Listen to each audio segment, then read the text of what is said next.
We're live on the Positive People Show. Woo! Happy days. Good to be here, Denise. It is brilliant to have you. And we've got Ant and Dec. We've got Seán Grant and JP Taggart, and they are Northern Ireland's version of Ant and Dec, but they are better. They're better than the real thing. They really are. And they are going to make a core impact today on the Positive People Show. So I'm delighted to have you. And I just think this is a perfect time to have you as well, because there's so much happening and you're doing so much great work. I just suppose to give people who don't know me a bit of background, I'm Denise Devlin from PositiveParties, Training with a Difference. And I do, I suppose it's similar work to JP and Seán, because we deliver workshops as well. Our workshops are a bit wackier though, so we do them in party style. And we go out to companies and schools and charities delivering these positive mental attitude and positive mental health workshops. And we have a licensee in Germany, and we're wanting to get more licensees out there in the world. So that's what I do. And I want to just tell you that I met Seán and JP about 3 years ago through LinkedIn, and we built up a relationship on that. And then we met on, we met on the 17th of the 9th, 2019. And that was the first time we met personally.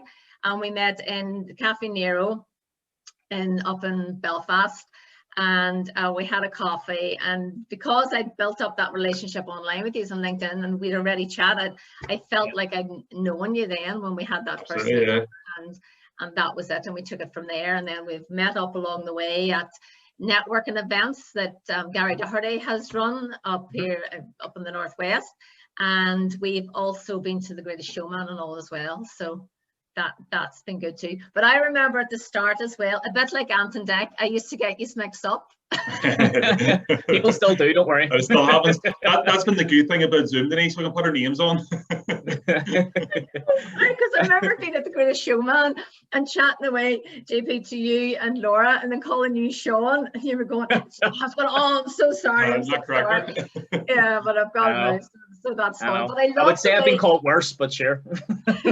I love the way you play the Ant and Dec, because I mean, that Christmas that I first met you, sent a lovely Christmas card with you sitting like Ant and Dec and like the jungle in the background. So I mean, it's just brilliant. But these are a brilliant, these are just brilliant partnership working together. So I just want to talk a wee bit about how you've met. Now I know that you've met through working at the Odyssey. So wasn't that it? So if you want to start, I don't know who wants to start there. I think Seán, you were the one that were working there first, and JP came along and started working. So if you want to tell everybody a bit about your background. Yeah, so it was actually in Movie House Cinemas at Yorkgate, now Cityside as it's known. I was manager at the time whenever JP started there. So we got to know each other then, obviously. 20 years would that have been, JP, before the Odyssey came about? Like 3 or 4, probably.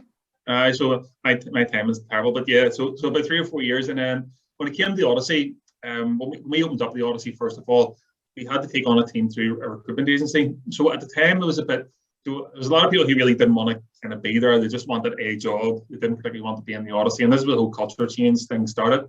But at that point, there was a few incidents that happened, and I just wanted to bring somebody in that I could trust, really. To handle money and things like that, and that's where JP, I mean, there was a few others as well. That person didn't work out, so he brought me in after. So JP got his second test. No, you come over across. So JP came over as a general team member, went to team leader, supervisor, and then assistant manager.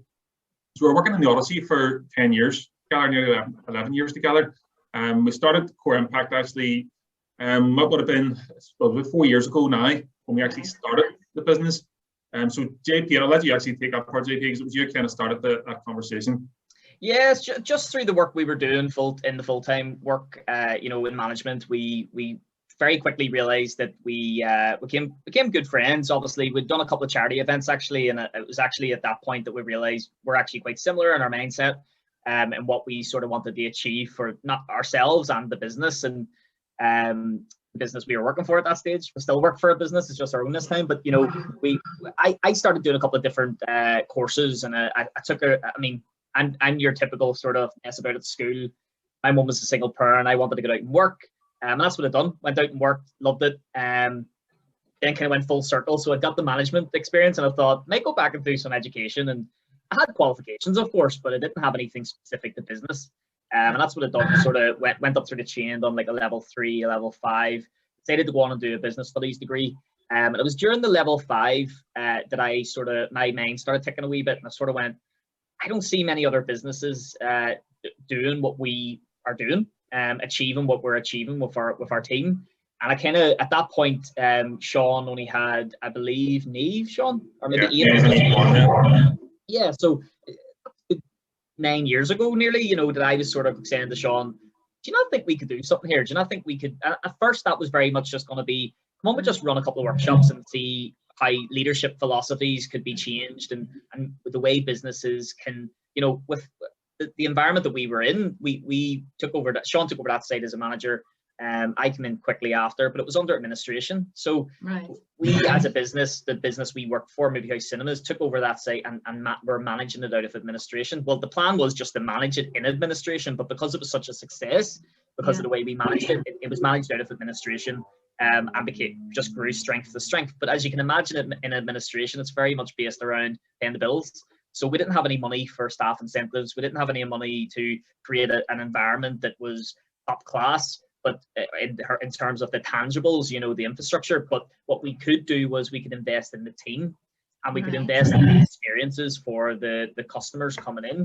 And that's really where the idea for Core Impact started coming out, where we were pushing the boundaries of what even our colleagues in other sites were saying, you know, why are you bothering? Why are you worrying so much about getting those experiences and just pushing yourselves more and more every time? And we said, you know, because it's the right thing to do. We see the value it's adding to the teams of people that are coming in here. And Core Impact was slowly born out of that love of just developing people. And that's why our website's actually called Developing Your People, and it's in our email and everything. Yeah, so and I was glad. So about 4 years ago, we actually then went and set up the business. So we registered the business, but we're obviously working full time at that point, and you know, we're kind of doing wee bits on the side, but really going nowhere because it wasn't taking our full focus. The team we were working with at the time were taking our full focus. And it was only up until we actually started working with Gavin Wall as a mentor. And it was one of the days that we just sort of sat down. It was the start of January 2019.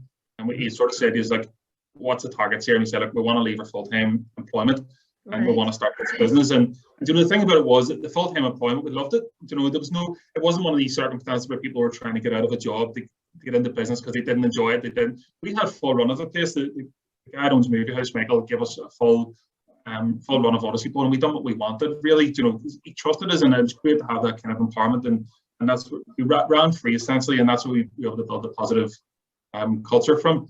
And it was from that then we kind of went, look, we need to, when we were talking to Gavin, we went, look, we need to make this move, and we said, we'll pick a random date. I think it was December. We picked 2nd of December or something. Said we'll leave then, right? That's our date. We're leaving.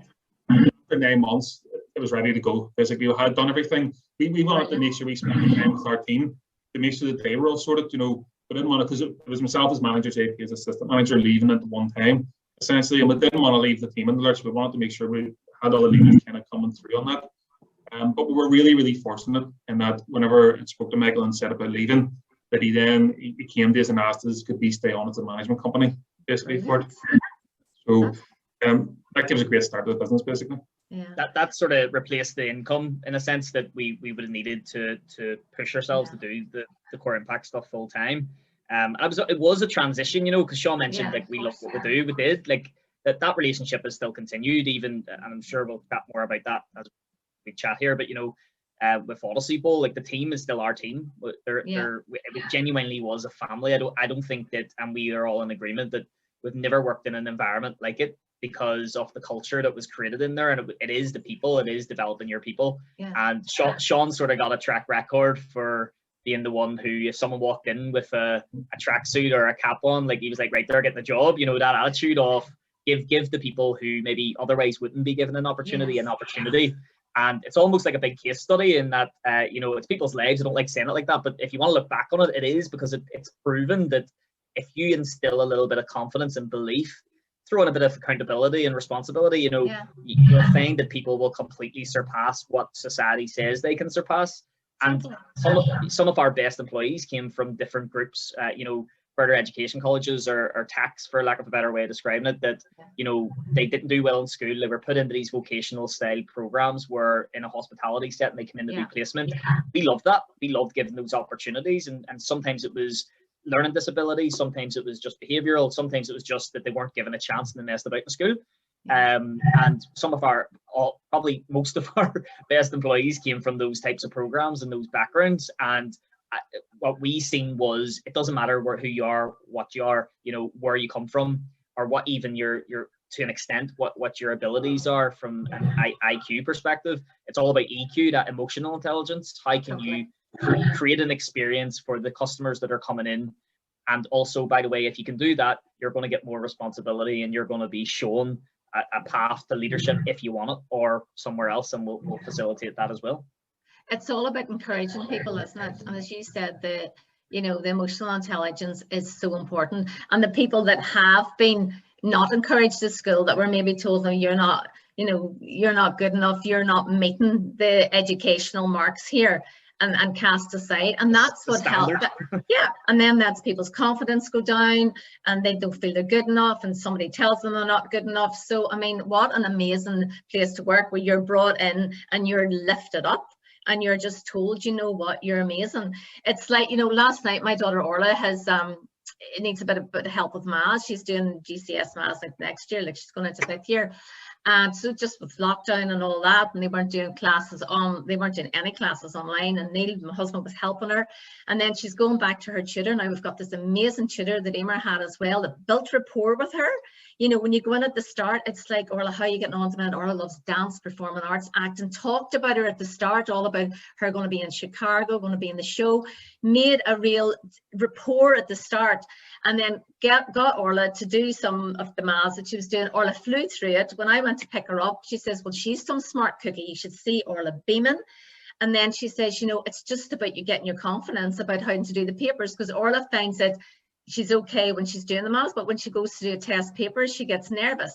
And as the tutor says, we are going to give you the skill and the confidence just to be able to do that paper. And she came home last night buzzing with maths. That's right? Excellent. Delighted to hear. That's excellent. And that's like you guys have done. You take, you know, the staff, you take the team coming in, like that maths tutor, like this teacher has taken Orla, and you boost their confidence and praise them and build rapport. And what do you get?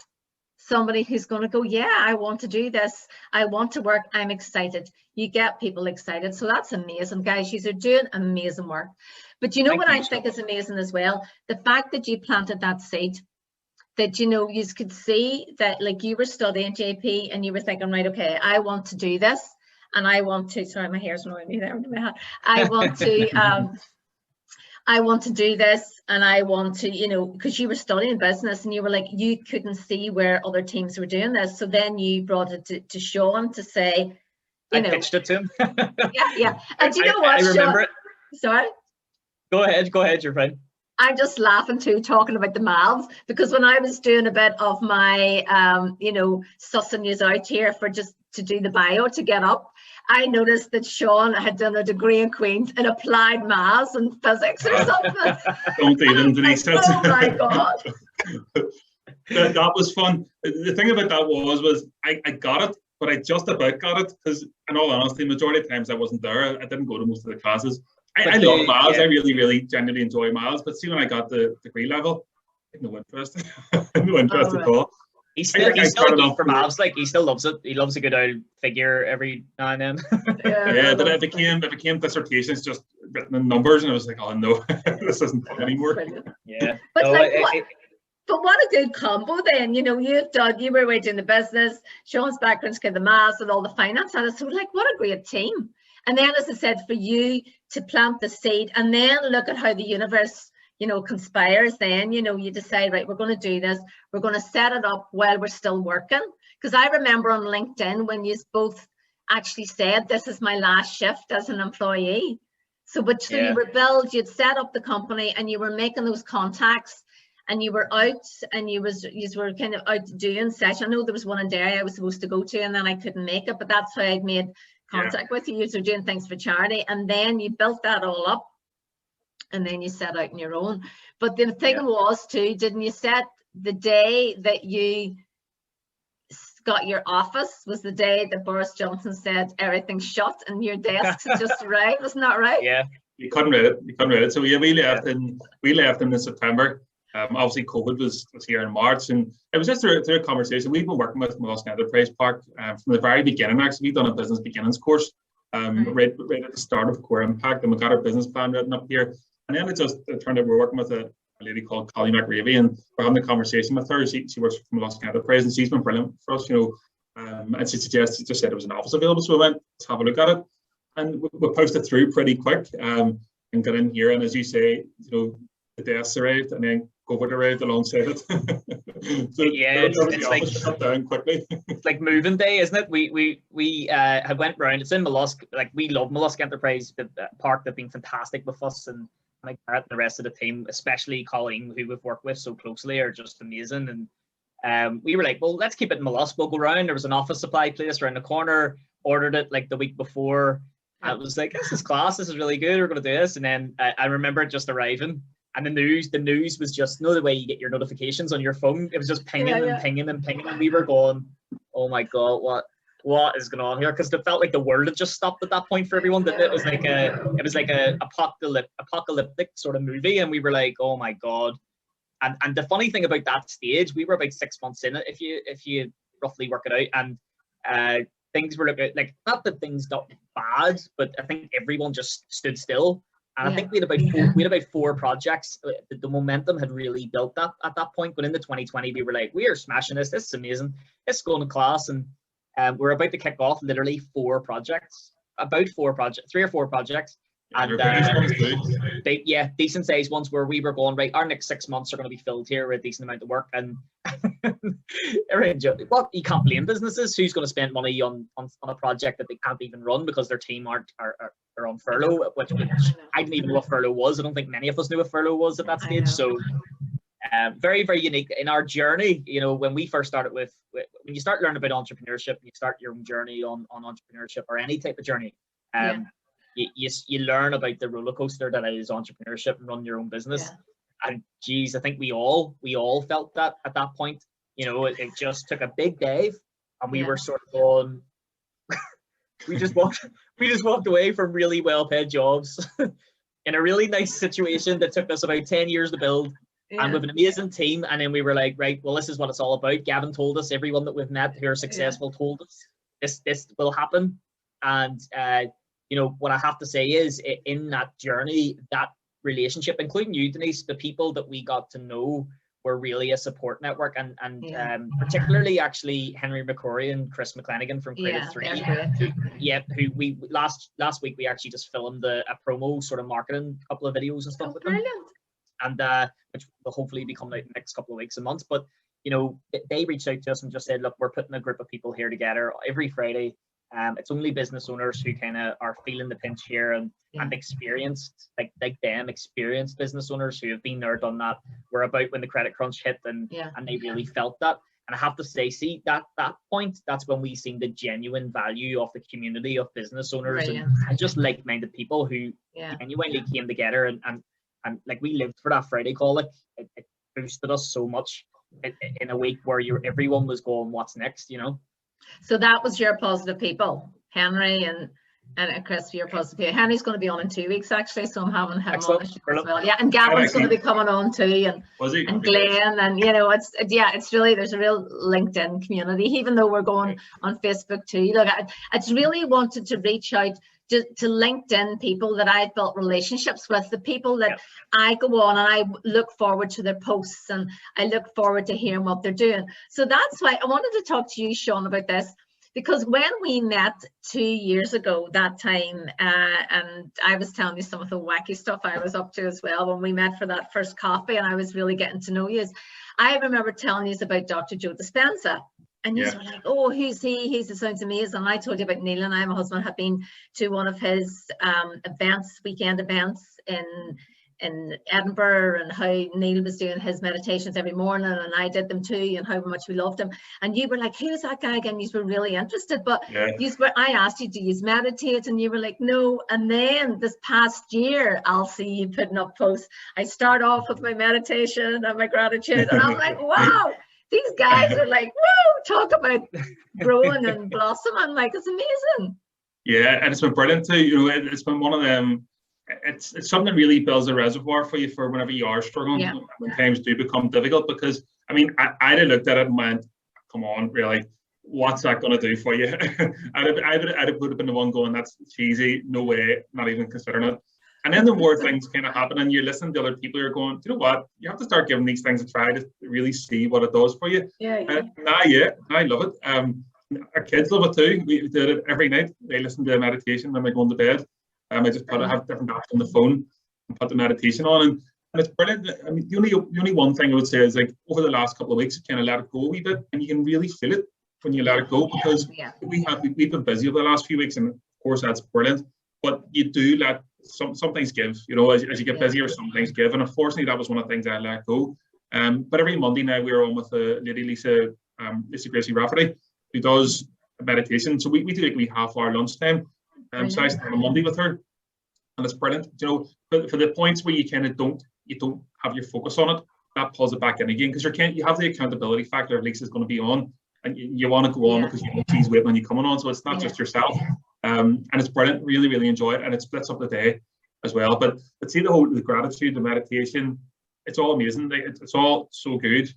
What it does for you, it just gets your mind thinking in a whole different way. Gives you an opportunity to sit down for 5-10 minutes, and it doesn't take that long. Like, you know, a few minutes a day, really, just to actually relax and let your brain rest for a wee bit. Totally, it's amazing, and I'm so excited to see you do it, because I remember too, Henry McCoy was talking about Joe Dispenza, and you'd put up a post. Denise had mentioned we'd heard about him from Denise, and I thought it's just amazing, because sometimes it's not one person plants the seed, and then you'll hear other people talking to other people, and you're like, oh, there's something about that, I must look into it too, you know. And then JP, you went away in some yoga. What is it? You've got a background now in the breathing, but you did that from a yoga meditation center or something too. And I'm like, these guys are rocking it. They're rocking it. They're going to be hippies next. They're going to be hippies. We're not hugging trees just yet. So. We're following following your example. That's what I was going to say. Do you know, Denise, you mentioned before we come on the live that you were saying in the last year you've really went on like a personal journey, and I think you all have. I think a lot of people have. For me, definitely, and Seán will agree, and he just explained it very well. You know, it was needed. We needed to learn how to pause and just reflect and just be. And I'll use that term, and people will be like, "What are you on about?" You know, just be and be present, and sort of. And Lisa has been such a great sort of fountain of knowledge for us in how that works. And you know, and not only that, Lisa wasn't the first one that I'd went and done one during last year with Kevin Young. I don't know if you know Kevin, do you? I don't. Kevin's fantastic. Like, so I'd done, I think it was a 6-week course that Kevin had done, and I absolutely loved it. And the reason we know Lisa is because the amount of things we done personally last year, right up to now, like if I look back, only before you come on the call earlier, Seán, like I was going, actually, I didn't even get telling you, Denise, of all the stuff we've done. So very early in the last year, actually it was late 2019, we decided to do an executive coaching course. Right. I remember you doing that. So that was with Olivia Cleland. That's how we met Lisa. And so we completed that late 2020, but in that period, the meditation started coming into it, the mindfulness. I think you want to practice what you preach when you're working with people as well. And so you want to be able to understand it. You want to be able to refer people to these types of therapies and ways of just being. And then we've done the executive coaching course. At the same time, we decided, sure, we'll just go and do an ILM, an Institute of Leadership and Management, level 7. So we've done that. And then, so Seán will tell you, I love doing anything that's sort of, Seán's the same, but I go probably a wee bit overboard. I'm like, we should do this, we should do that, we should do this. And Seán's like, right, at some point, we can't do 10 things at once. Someone will have to do work, you know. You're like, calm your knickers, Davey. Basically, and that's a daily occurrence, but you know, like my cousin, actually, it was my cousin Nikita, who had told me all about how she became a yoga instructor throughout 2020. off the back of having their second child with her husband Connor, Esme, and she said, I just fell into it. I decided, you know what, I'm going to go all in. And she'd done the whole project. I think it was a couple of months to go through it all. And she said, one of the courses, after speaking to me, she said, I think you'd really be interested in the breathing coach course and the breath coach course. And I said, sure, I'll check it out.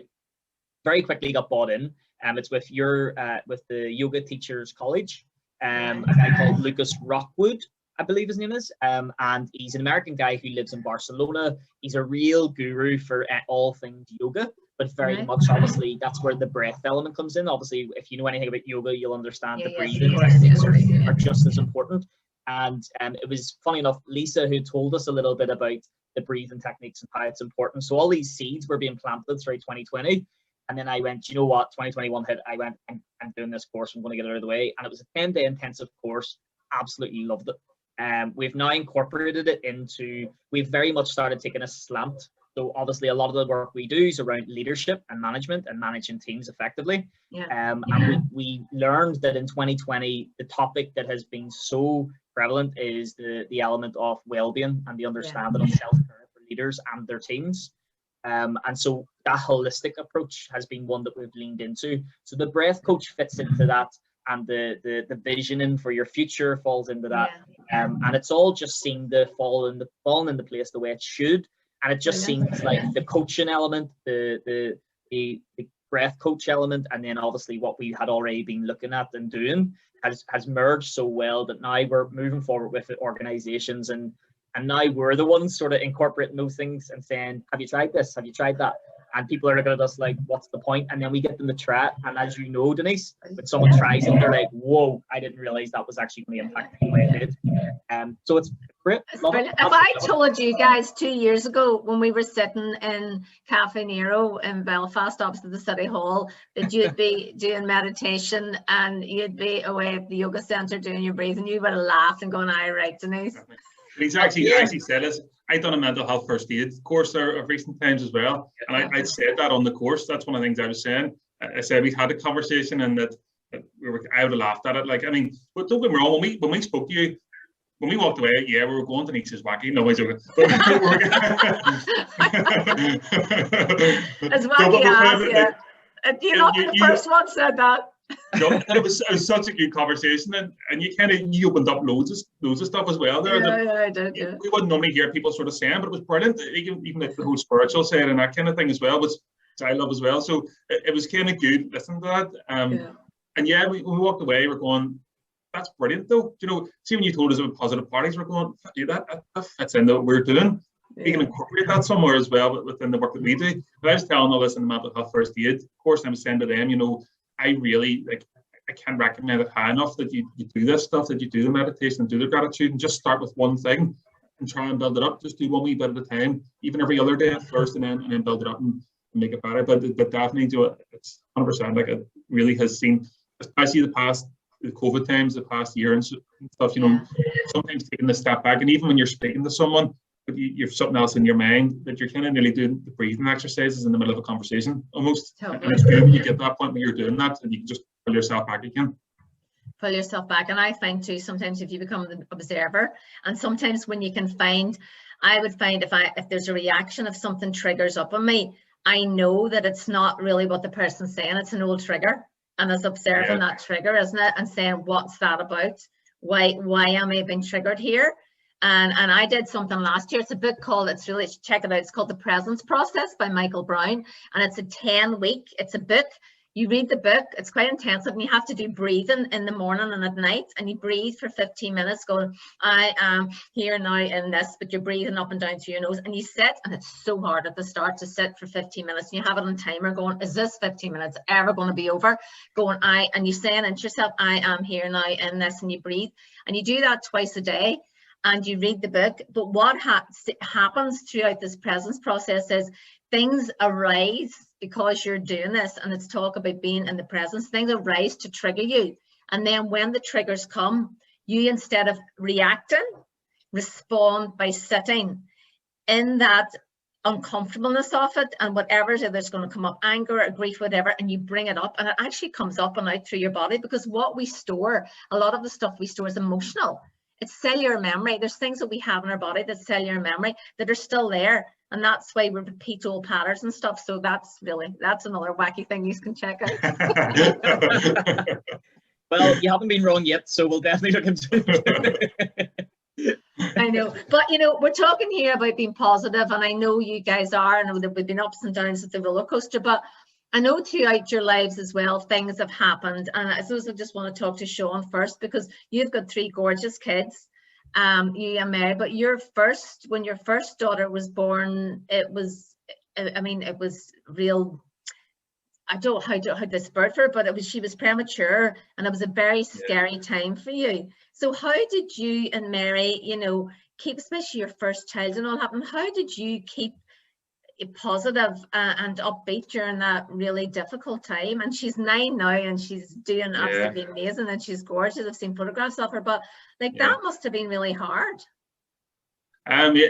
Easily the worst time of my life, I can honestly say. It's the one time it's the one time I've ever sort of said to myself, I'd rather not be here. But at the time, sort of felt very selfish, because she was there fighting, and you were kind of going. And it's at the time you're sort of thinking it, and then when you rethink it, you're going, you need to be thankful for what you have here, and really trying to be stronger. But I think really, she was born in 2012. In April, she was born 3 months early. She was 1.5 pounds. It says my hand. My wedding ring fitted over her arm really easily. Oh my goodness. She was given like a 20. We found the notes under the neonatal bed, the incubator, and it said there was a 20% chance of survival on the notes. Wow. And so much happened in that time. It was another roller coaster. It was up and down. But through that time, the positivity came from. I don't think it came from us. It was given to us. It was given to us by friends and family who supported us. Wow. We basically lived in the hospital, essentially, we're taking turns, and I had to go back to work as well at that time. So trying to work in that process, and sometimes I was leaving work at maybe 2 o'clock in the morning and heading up to the hospital and sitting in the hospital for a few hours, and then you're starting work at 9 again the next morning. But between friends and families, and then friends and family and the nurses in the unit as well, they actually made it fun at times. It sounds really stupid, but there was a few of the nurses there who were just a real carry on, and even through all the hard times, and you hear this happening through tough times. Even after somebody passes away, the wake, still laughing and joking. So no matter what, you can always bring some sort of positivity through it, and they've done a great job with that. But it was friends and family with the real strength. And I suppose belief in the spirituality as well, and religion is one of the strong points. But even with that, and I would have a strong faith. But I remember even after me coming to the neonatal unit, she took ill again, basically. So she was christened at the time, and I remember she was just lying beside us in the wee Moses basket, and she jumped up and just started vomiting blood. Sorry, I said she jumped up, I had to lift her up. She was vomiting blood. She had come out with an oxygen tank and things like that after the neonatal. We just got that all off her, and then the bleeding started. So she ended up having a liver condition because of the prematurity. Basically, they had to put a needle into her at the time, and it wasn't, it's one of these circumstances. It was an emergency. They nicked the vein, but to save their life at the same time. So you still have to be thankful for it. So we spent like 3 weeks in Birmingham. We had to get a wee thingy airplane across, the wee private airplane across. With the incubator and the airplane, and then you were brought to Birmingham and rushed through an ambulance and all that kind of stuff. And we spent 3 weeks there. And I remember at that time, kind of, as much strong as faith was, I remember at that time when Mary and my parents were going they were going into the chapel, which was just across my liver unit, and I just went, no, I'm done. Finished with this. There's no way this can be allowed if there's somebody there for the greater good, kind of thing. So there's lots of times with talent, but even after that, the day later, I was completely different again. I was over in the chapel. I know. You go through these phases, but of course. Positivity, it's just the people. It's the people you surround yourself with. Yeah, it's your support network, isn't it? It's your faith, and it's your support network. And of course, your faith's going to wobble at times. It really is. But thank God. Like, what a beautiful story for you to tell about how in the hospital, the nurses and that were there, and you said they were having laughs all the time, and then having all the positive people and the support around you helped you get through it. And she's doing great now, and you've got 2 more kids, and you've just got such a gorgeous family. So thanks for sharing that, Seán, because it's nice to share, because there's other people struggling through these things as well with kids, and what's even being in Birmingham Hospital, in that children's hospital, there's so many kids. There's kids there, and you can tell they've obviously leukemia and things like that. They haven't lost their hair. See, when you see the kids in that hospital, they're laughing. Like, they're all laughing and playing, joking. and having fun. And kids are so resilient with it, but you're looking at it going, you know, how can we ever complain about anything really when you look at that? And I do think, I mean, that has been a life-changing point, because I look at everything differently now. And see, what it is the kind of thing, it's not something that you even forget, because I know sometimes we pass these things and you do forget about it. But with this is something that's really, really stuck with me. And anytime something happens, I always think back to that. And even now, I mean, we still have to go to Birmingham Hospital with Neve to get procedures done sort of every 6 months. Thankfully, this time it's a year. But we had to go in January there during COVID and stuff, which isn't nice either. But see, every time you go over, you're thankful for it now. You look at it differently, because you're kind of going, like, see, if this is all we have to do, over and get these checks done, that's fine. So we'll have her here, she's happy day to day, and that's brilliant. So it's about reframing it. It's about reframing. Absolutely. And then when you have 2 other kids there as well, you know, even you see the kids run about and the joy that sort of brings to the household and your life in general. Yeah. You can't ask for much more than that. I know, of course. Well, come here, thanks a million for sharing that. And JP, you had a few things this year as well, because you had, are you still there? Have you frozen on me? You're just not used to him being quiet, Denise. that must be it. I thought, where's he gone? Is he frozen on me? No, this year too has been for you and Laura. Like, your wedding was cancelled twice, wasn't it? And you just had to go for it. So that must have been disappointing as well. And you know, you've the day all set, and you know what you're going to do, and you've looked forward to this time, and then all of a sudden, it's like up the left. Like, so how did you cope with all that? You know, like, Denise, as much as, because I was friends, luckily, with Seán back when all that was happening with Neve, and I remember on one occasion it was sort of like everyone wanted to go up and see them, because you just lived in the hospital essentially, like, you know, for a long period of time, and you know, you look at that, and I can almost take that example, you know, when you put things in perspective, when things are going on in life, or, you know, and I think what Seán was referring to there is, you know, when the going gets tough, he's able to go, well, it's not that tough. And I can almost look at that example as well, and sort of see, well, if Mary and Seán are able to go through that, like, yes, okay, it's a big day, it's your wedding, but thankfully me and Laura have a very similar mindset that way. It sucked, right? It wasn't good. Last year we were going, like, it was literally years in the plan, and you know yourself, anyone who's been married or going to be married, you know, and the last thing you expect is a global pandemic to hit, and you're not going to get the big day that you planned. And to be honest, me and Laura are probably more concerned about not getting away on holiday. And because to us, we are lucky, we're very, very privileged with amazing families and friends around us who, you know, whenever it came to a point when we said, look, we're going to have to put this back, we're lucky as well. You said twice there. Essentially, it was only put back once, but we had provisional dates, and very right up until, because we got married there on the 22nd of April, and right up until 3-4 weeks beforehand, it wasn't even confirmed that was going ahead. We would have liked it to have been the way it was meant to be with all our friends and family, but just nothing had been opened by that stage, and we just actually went ahead with it with just immediate family. And look, as I say, me and Laura are very similarly minded, in the sense that it's not the end of the world. We're lucky, as I say, we're privileged. We have our own home. We moved into our house in 2019. To the 5th of February, we got our keys on the 5th of February 2019. So we were in the house about a year at the point when COVID had started becoming a thing.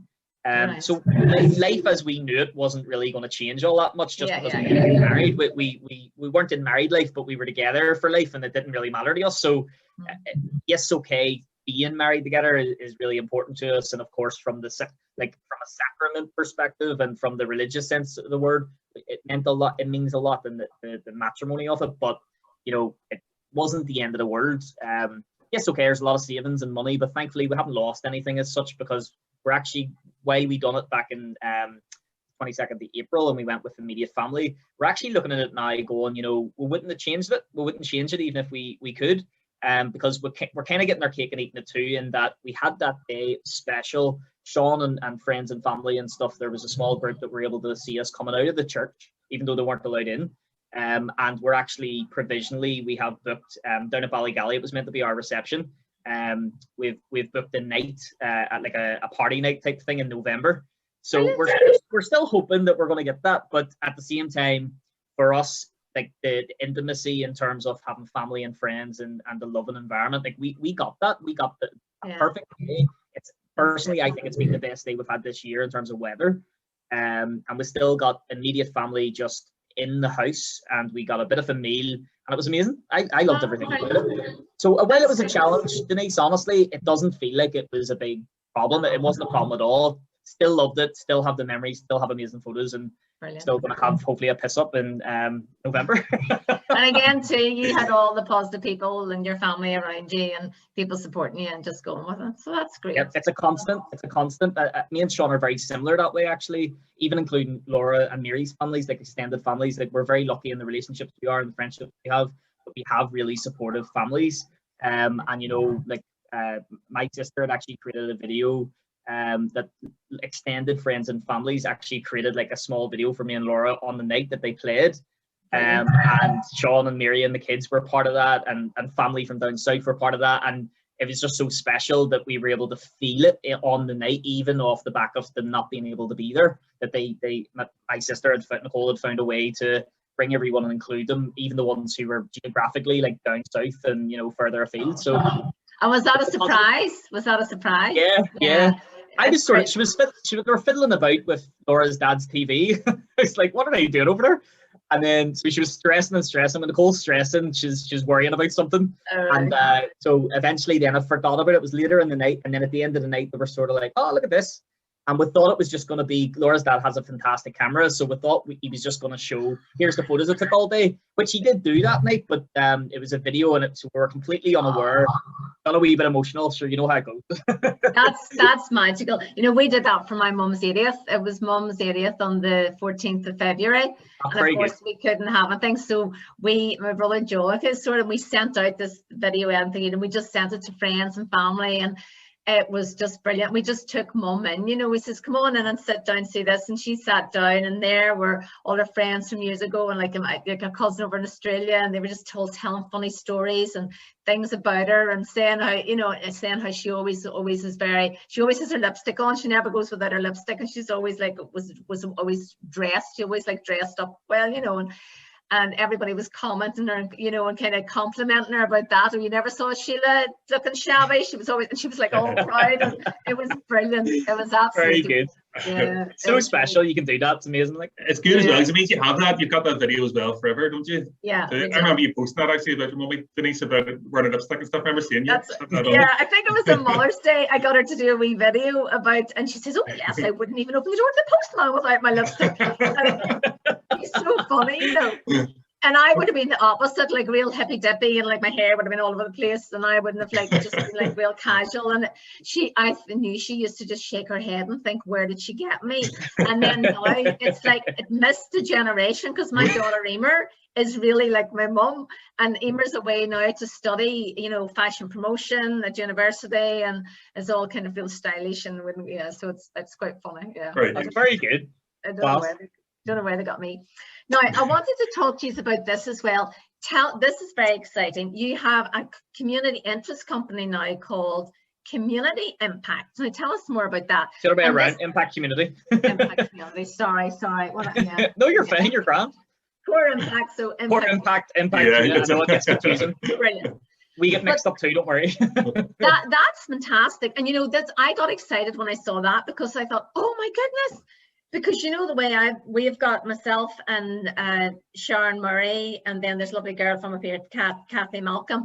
We've got a CIC as well called Explore Happiness.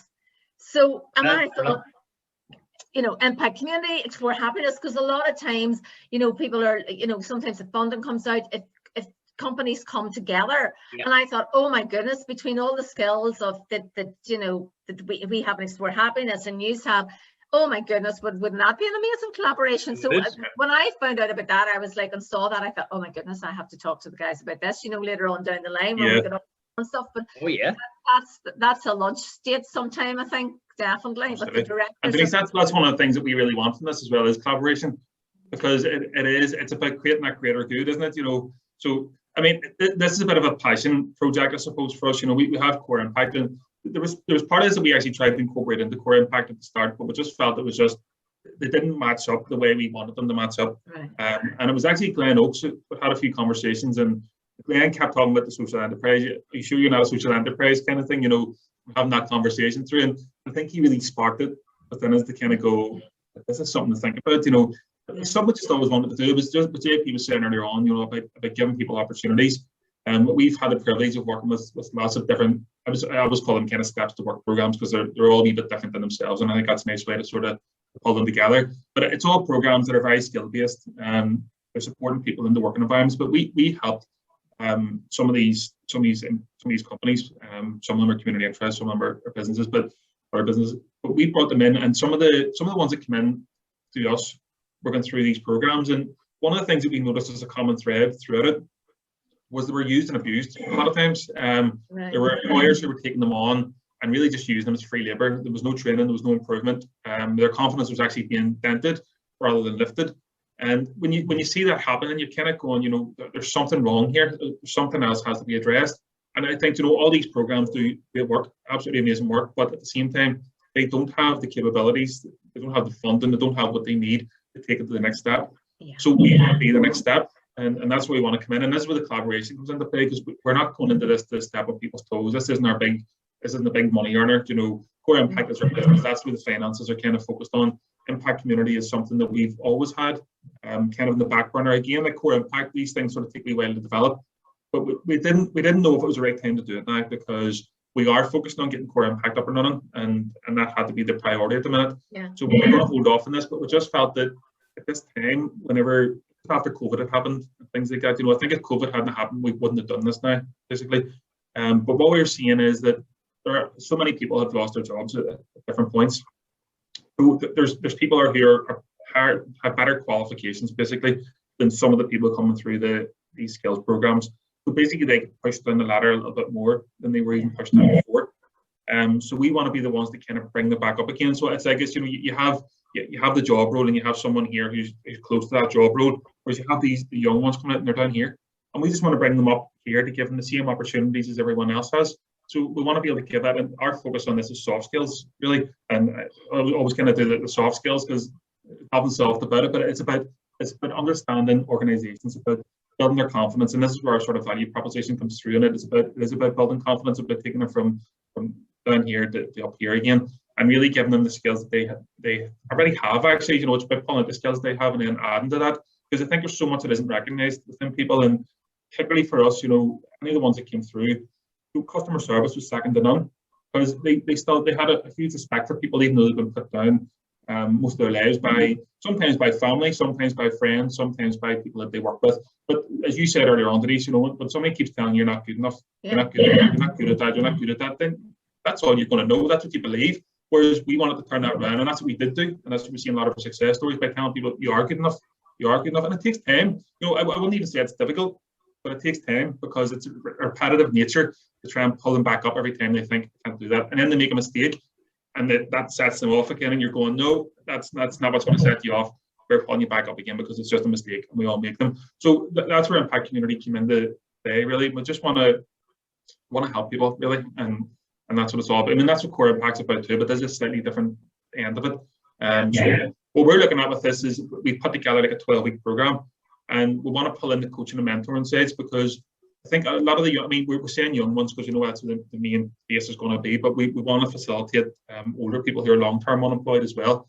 But for younger people, I don't think they'll have an opportunity to be coached as such, you know, to have proper coaching. They're actually bringing out the best of themselves, and we want to provide that opportunity as part of this. So we want to put them through a program where we work with them kind of intensively for a 5-week period, and then the other 7 weeks after that, we're working with them, coaching them within the organizations. And we want to provide support to the organization too, to understand what the expectations are of the young person coming in, because they're coming in to add value. They're not coming in to just be catered to, and it's someone that's going to pick up somebody's time. But they're there to add value to the organization, and the organization is there to add value to them. And it's about the respect being built with both. So we want to kind of look at it from both ends, because we've seen it from both ends, and to try and kind of marry the two is the way we always put it.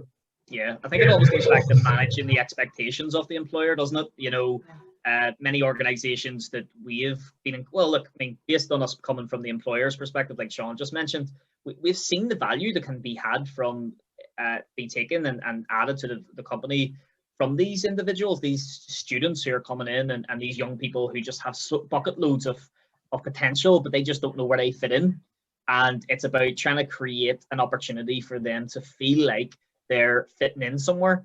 And what we've found is, speaking to some of the further education colleges or just any of the texts that these kids are coming through, I say kids, I mean that in a respectful sense of the word, but younger people coming through, in that organizations are happy to take on placement students, but it's almost like a revolving door. And I'm not saying it happens everywhere, because of course there's success stories, there's loads, but it's about trying to raise the bar a little bit in terms of what the expectations of the employer are. You know, your leaders, your employers, give this person a little bit more time. They're maybe not going to be up to par in terms of experience or even etiquette in terms of how they should act and be acting in your organization, but give them a little bit of time. We're going to work with you. We'll coach and mentor you to get you to the level that you need to be to give the best experience to this young person. And then therefore what you're creating is a pipeline for success, because the young person is then, we're going to do all the nice, wonderful work to bring them coaching and mentoring, bring them up to a level that they have high expectations of themselves. Because I think that a lot of young people have this attitude of, I need a job. And we want to get them out of that idea of, you don't just need a job. Okay, yes, you do. You need income. You should have wants and expectations of your future. And maybe you don't know what that is, because most of us don't even know what we want to be when we grow up, including everyone here probably, you know. But, you know, I never grow up. Yeah, but some of the best ways to find out are, you know, by trying things. And you can still have a good experience in an organization that you're not going to be in forever. You can still add value to that organization. So it's about, not only do I need a job, but do you know what? I see my value, and I know that I want to work with that organization, not just any organization. And what, from an employment perspective, we coming from a management background, if someone walked in and said, I know everything about your company that I can know from public sense of the word, but also I can see where I can fit in and how I can add value to you, I can tell you that 9 times out of 10, 10 times out of 10, we're going to say, let's give them an opportunity, because they deserve it. They come in with an attitude that they want to add value. That's all any organization should want. But it's the lack of confidence on the student's part, or the unemployed person's part. And then sometimes it's too high expectations from the employer's part. It's about finding somewhere in the middle, that there's a line of communication and a supplementary service that allows them to be the. But that's where I think the coaching is going to be invaluable, because coaching a young person to help bring them forward and get them to like be able to speak about what they want, what their needs are, looking at their the limiting beliefs, and being able to tell them, you know, this is a limiting belief. You think you can't do this because you were told at school, you're stupid, you can't do that. And then they start to believe it like that, and letting them know that is just a limiting belief. You are amazing, you're fantastic, you can. And the more like someone is coaching somebody and praising them and bringing them forward, I mean, that's just amazing.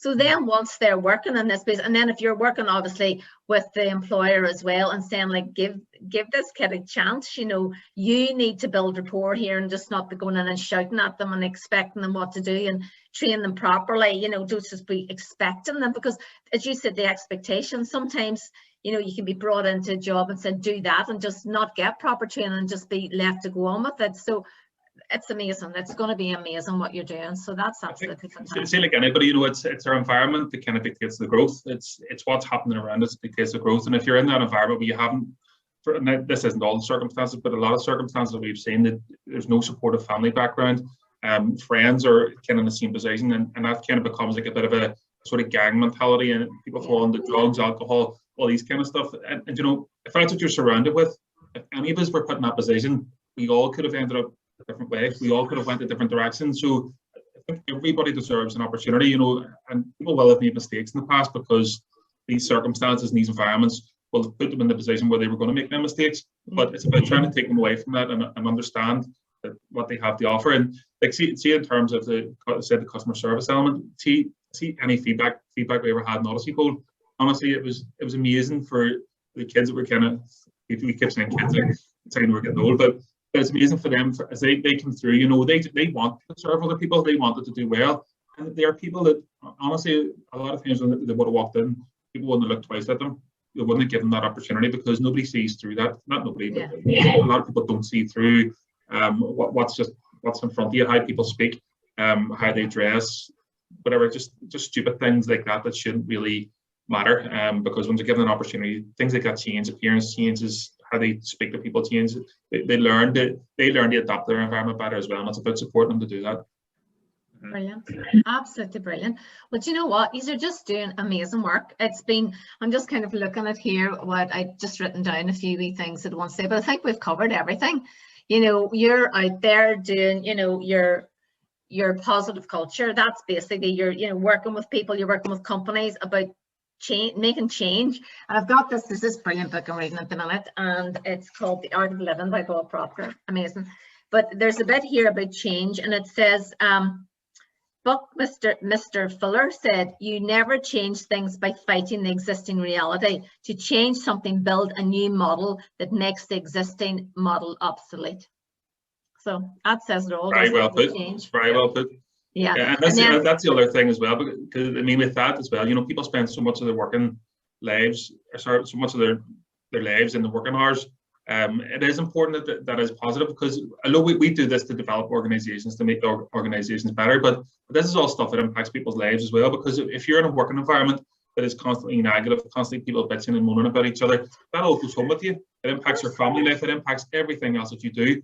And for organizations have a responsibility to their people to ensure that they aren't in toxic environments, that's removed. And the organizations, of course, like, I mean, and we've seen it in action, and that's why we're doing this. We've seen what it does for organizations whenever you put a positive working environment in there. When that organizational culture is where it's meant to be, organizations will thrive and grow. You know, absolutely no doubt about it at all. Yeah, and you said that as well, because you're looking at like staff retaining, or companies retaining their staff. Because I remember when years ago I was in a job in Edinburgh, in a community development job, and I loved Edinburgh. I absolutely loved it. But it turned out that somebody left, and one of our team, one of the staff, the community development worker, she got team leader, and it just went to her head. And talk about power. Oh my goodness, she was horrendous. She was absolutely horrendous. And anyway, it turned out then I was like, I'm getting out of here. And you know what? When you look back now, it was like, I was like, right, and in 10 months' time, I'm going backpacking, and I did. And I just started saving, and I went and ended up going backpacking. And I always think, if she hadn't come in and done that, because I went away then for about a year and 3 months. And that's why, JP, when I first met you, you were 28. And I remember you were just like chatting and all this stuff and what you were doing. And I said, oh my goodness, you're so mature. I said, when I was 28, I was away backpacking, firing down the drink and dancing on tables, you know, and you wouldn't know where you would have found me. And, you know, and there you were at like 28, and you'd set up your own business, you know, you and Seán were in business, and you were like talking all this stuff, and you were so mature. And I was like, this wisdom from a 28-year-old. And I remember that, Denise. That's not what you needed to do. I was like still acting like a student. I remember I was supposed to come back a year later and ringing home and saying to Dad, I'm going to stay another 6 months or something. And he was going, oh my God, out there, everybody else is home here getting engaged and getting married, and there you're howing about New Zealand like a student. Good on you. You lived your life. You're living your life the way you want to, and that's what's important, isn't it? No regrets. You made a really good point there about retention, because a lot of the work we're doing with organizations, one of the key sort of performance indicators that they'll look at will be around, you know, how do you retain, recruit, retain, and obviously then attract new talent coming into the organization, like becoming an employer of choice. And that's like the next level when you're going down the line. But you know, when we mention Odyssey, like one of the big takeaways that we had, I don't know if we mentioned it earlier, was that we had 0 employee turnover for 2 years straight. You know, nobody, in other words, if anyone listening that doesn't know what that means, it basically means no one left for 2 years, full out. And if you know anything about business and the bottom line and the costs that come along with organizations, recruitment is up there. You've got wages and you've got your rates and all that, but turnover and recruitment and induction processes, there's so much time and effort and money that goes into every aspect of that. So if you can just see, like, you know, if you can keep it to a minimum, like, we're not saying that you should have 0 employee turnover, because people do become stagnant, you know, people start getting a wee bit itchy and wanting to move on, you know. But for us, what we found was that's one of the big key sort of performance indicators for us when we were starting Core Impact. We went, there's a way to do this. It can be replicated, and it has now been replicated in many different organizations. But for us, what we love to do is, that sounds like a mammoth thing to achieve. And in fact, it's not. It's actually done through little touch points. And we usually start with the leadership, and we'll help. And people automatically assume management when we say leadership, but we mean the informal leaders as much as the formal leaders. And what that means is essentially, we all know a receptionist, we all know an admin person who can make life difficult for you if they want to. Or in fact, there's just somebody who maybe is a cleaner in the company, and just anytime they come into a room, they just impact everybody in a positive way. And it's about utilizing that informal leadership to make the small changes throughout the organization. It's a very, very simple process. And when you get in and actually speak to people, they've got so much time and effort that they want to put into this. But unfortunately, like I said, Denise, earlier, sometimes it's pushed to the bottom of the pile because there's more pressing matters. But the argument that we would make in that sense is, think about those costs that come in recruitment. If you don't take the touch points and really utilize them and make positive interactions at every possible touch point, or a big term we use at the moment is the employee journey. Make sure the experience that your employee is having right from the first time they even look at your job advert, make sure that you're creating an experience for them that makes them want to be embedded and bought into your company, and you will succeed in having a culture that people want to buy into. Yeah, brilliant. Do you know who I think's great for that is Vicky McMahon? Vicky McMahon. We work with Vicky, so with it. I know. I just love what she does, because I had her on the Positive People show, and her, the interview was brilliant. Just her talking about her app, WhatsApp that she has for her team about what are you doing or what he's eating tonight, and people have to put in pictures of their healthy eating, or if they've been out for a walk, or she started then to hugging trees. I was like, you have to hug a tree, and she was like, all right. I've seen that in one of her posts. Yeah, I know. And just the way that she works with her team, and it's all about keeping them positive. I think it's just so lovely, because I know with working with schools, with Positive Parties have gone into schools throughout the years. I know there's certain schools that I could go into, and I've said before, and you could go into that staff room, and everybody, all the teachers sitting, the cracks good, and the laughter, and everybody's good. And then there's other schools you could go into, and you could cut the atmosphere like a knife in that staff room. And a lot of it will go then from the leadership. It'll be top down. If you've got a real positive mindset and upbeat and a very open principle, you will have the staff. Or if you have a principal who's just can't wait for retirement and can't wait to get out of there and is really scunnered, and then you will find the staff.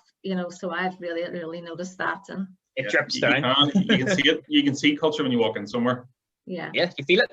You feel it. Oh, totally. You can feel it. Yeah. Sometimes you can't put your finger on what it is, or because it will be lots of different things, and that's all your subcultures. But you can feel it. It's like one of the examples I'll use sometimes is when you walk into a restaurant, it's 9:15, and the waiter turns and they sort of roll their eyes when they see you walking in, and you're like, oh, I walked in, and they clearly want to leave. And that's the culture. That person isn't bought in enough to know that they play a big part in your experience, and and I think that's happened to us all. And I'm not putting down waiters, but or the hospitality industry, but it does happen, unfortunately. But it's so important.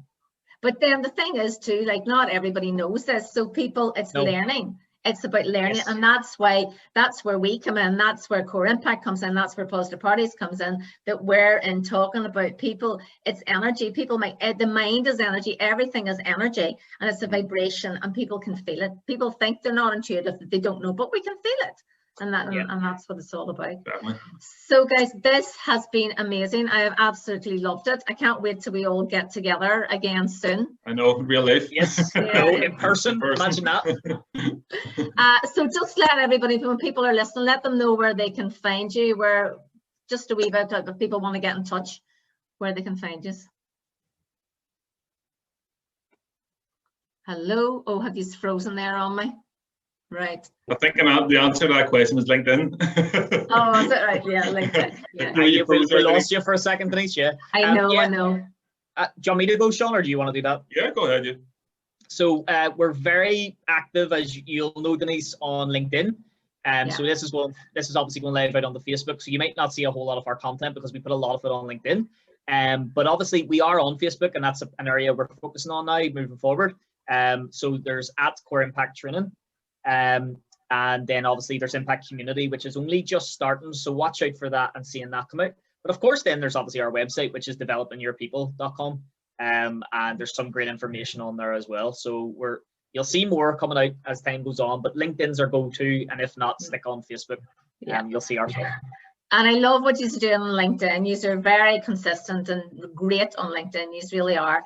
And I love, like, Seán, you both come up and do videos and do posts. And that's what I love about you share about your life. You share about your family. You know, you had told us that, you know, about Neve and when it was her 9th birthday. And that's how I need to bring that. And I mean, you about, you know, JP's wedding. And we know that you do charity work as well. And you do your running. And you know, you do so much. And you do your voluntary work with Young Enterprise as well. I know you are, you know, which I'm involved in too, and you know, you do all that. But I love to JP on a Friday night now. You put it up one word, which is great. I really enjoyed that. Yeah, I'm thinking I might put that on Facebook and see how it goes. I think it could even do better on LinkedIn or Facebook, but it's done fantastic on LinkedIn. It's just to describe your week in one word. And everyone loves to describe their week, and I like loads of people message me about it all the time and go, here's my one word, and I'm like, leave it for the post, stop sending it to me individually. Because that's done so well as well, there's a next part of that one word as well. There's a few things we're still working on at the minute. Oh, nice. That's going to be incorporated in it moving forward. So we're gonna go further with it and build that community, because like we mentioned throughout this chat, and I can't believe we've been chatting for so long, but you know, what we're trying to do is enhance that community, because it has added so much value to us, and people like you, Denise, who are just a shining light of positivity. Like, you know, there isn't a time that we don't speak to you, that we don't walk away going like, I feel good and I feel energized, and like even just a bit of it, not I want to say plug for you, but like, you know, a bit of a testimony to you, you know, in terms of the way that you do things. It unsettles people, and it's kind of the same feeling that people get whenever they're creating change in the organization. It's that uncomfort, you know, that discomfort that comes, but in fact what you're actually helping people do is create a growth mindset. And I think that when they get that growth mindset, it's one of those situations where people are like, I don't want to do this, and then afterwards they walk out going, what was I worried about? I feel amazing. And I can't speak highly enough about the work you do. So that's our plug. Thanks. And even though we're locked down, Denise, those wee videos you were putting on, and they were really good because they were entertaining as well. We had the masks and stuff on. I can't remember what it was on the mask, but I remember just seeing the mask, but everything had a real purpose behind it as well. I think I scared the life out of somebody once, because it was the big pig mask, was it? And I was doing my thing. That's what it was. And somebody was like, oh, that came up and it scared the life out of me. And then you could see me in my banana suit as well. But I am laughing at you saying about me, the positive and the shining light. You know, I have 2 teenage daughters here, like 15 and 18. So I must remind them that at dinner, because the hormones are flying in our house at the minute. Yeah, you know, as you can imagine. And Neil's just back from fishing, hits the Mayfly, and he was away down Lough Erne, and he was kind of been up and down this past month because he's had a change as well. Don't know if you saw my post where he's handed in his notice as his deputy manager of and so he's changed, you know, coming to 60. I thought, I want change here, which is great and very brave. My brother John says that my mother is going to be going to Lough Derg in July for 2 weeks because she can't get over. It's amazing, Denise, what you do. It's amazing how you get to learn like how what's actually happening in people's lives on LinkedIn. Because I see the post you put on with Neil was sort of waving in the car and going fishing. It's like you get to know everything about everybody. Well, I think it's great, and it's amazing. Like, I'll put up a post about something about, you know, positive parties or whatever, or what I'm doing, and you might really not get and then I put a post of Neil going fishing, and I'm saying something, one of his profound things, and everybody loves it. Like, and it's just like. My cheeks are sore. See, every time I speak to you, Denise, my cheeks are sore. Oh my goodness, that's so funny. Anyway, come here, guys. Thanks a million. If anybody wants to get in touch with me, do Denise Devlin at PositiveParties.com, and I'm on LinkedIn as well, and I'm running now a Joyful June, so I've been putting up posts about that on LinkedIn and Facebook. And there's a Facebook community called Positive People Community, Denise Devlin, so you can find me in that as well. So, and hopefully, guys, we're going to be doing some collaboration with Core Impact and Positive Parties and Explore Happiness CIC and Impact Community CIC, but we know that's going to happen down the road. We have a real good... It's only a matter of time. a real good buzz here going, so it's only a matter of time indeed.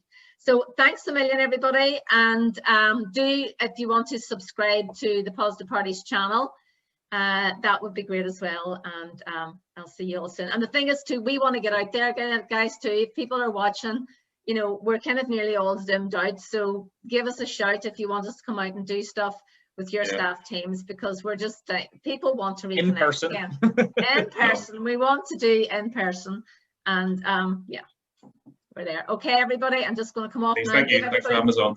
You're very welcome. Bye. Thank you. Cheers. Bye. Done.